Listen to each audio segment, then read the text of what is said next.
Sehat Pancoran hadir lagi di acara Bingkisan, bincang-bincang terkini isu kesehatan Pancoran.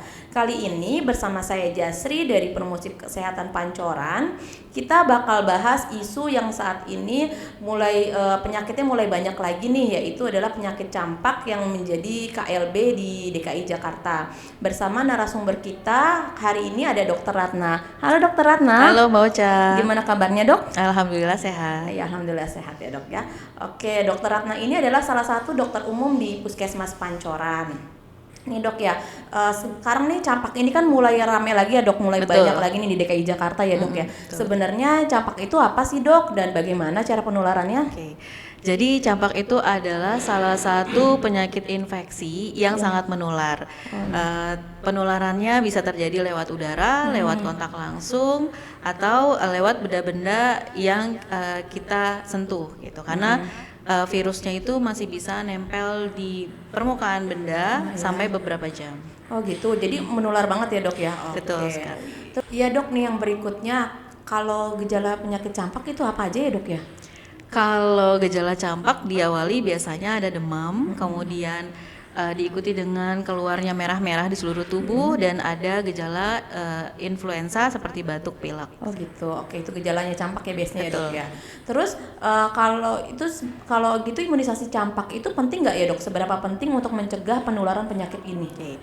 Imunisasi campak itu penting banget ya karena imunisasi itu sebagai pencegahan yang paling efektif. Oh iya, oke. Jadi penting banget ya dok imunisasi ini. Oke.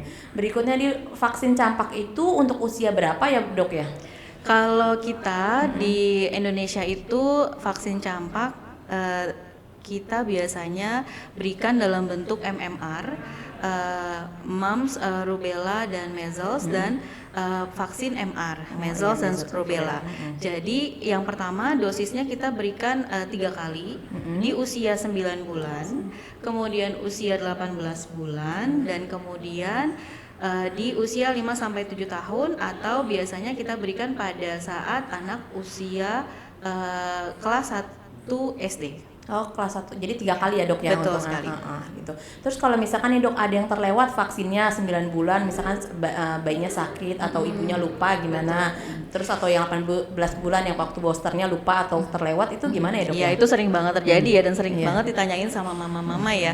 Jadi kalau dia terlewat atau dia tidak sama sekali divaksin dari awal bayi, itu masih bisa kita kejar di usia sebelum 5 tahun. Artinya 4 tahun kurang 1 hari masih kita bisa berikan vaksin campak. Tapi kalau misalnya di usia 4 tahun itu dikasih vaksin campak mungkin cuma bisa 1 dosis. Oh 1 dosis aja.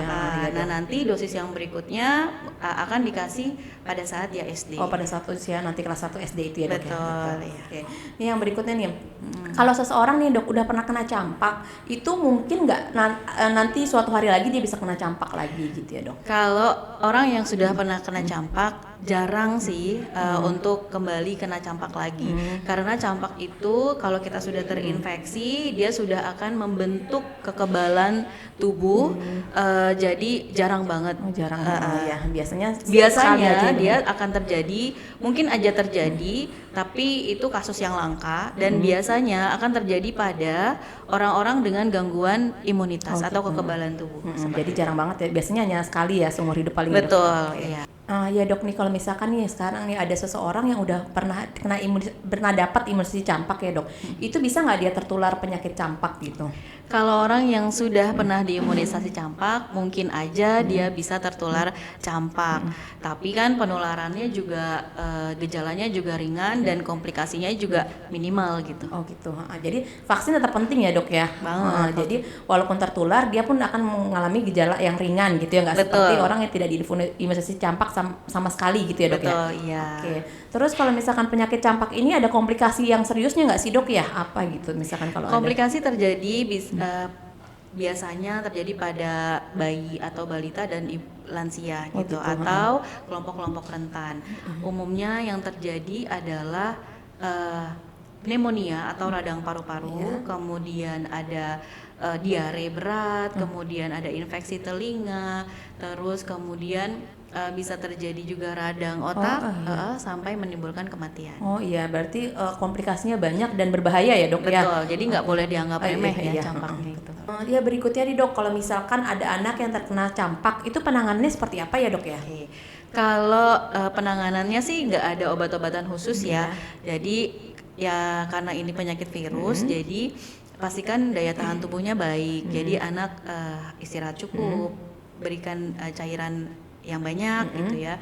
Terus kalau sudah timbul gejala awal, langsung bawa ke fasilitas kesehatan. Nanti di sana akan diberikan obat-obatan yang sesuai gejala. Kemudian akan diberikan suplemen vitamin A sesuai anjuran WHO. Gitu.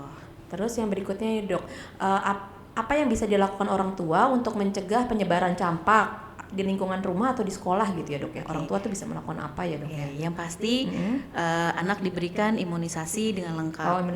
Kemudian ajarin anak untuk menutup mulutnya pada saat dia batuk atau bersin. Kemudian juga ajarkan etika batuk ya, pastikan kebersihan tangan dan kebersihan lingkungan.